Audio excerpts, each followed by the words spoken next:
มาต่อกันที่ EP ที่2นะครับกับ EP ปิดจบงานไถนาเดือนท่ามกลางแดด 45 องศาจะรอดไหมมาดูกันครับ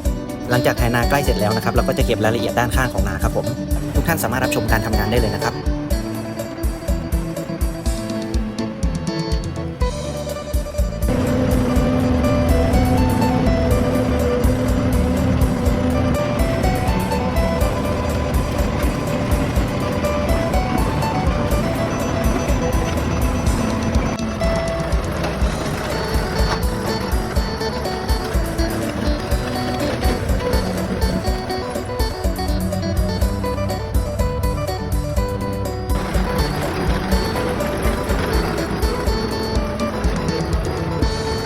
EP ปิดจบงานก็จะมีประมาณนี้ครับฝากทุกท่านกดไลค์กดแชร์เป็นกำลังใจให้ช่องน้อยรถไถด้วยนะครับสำหรับวันนี้สวัสดีครับ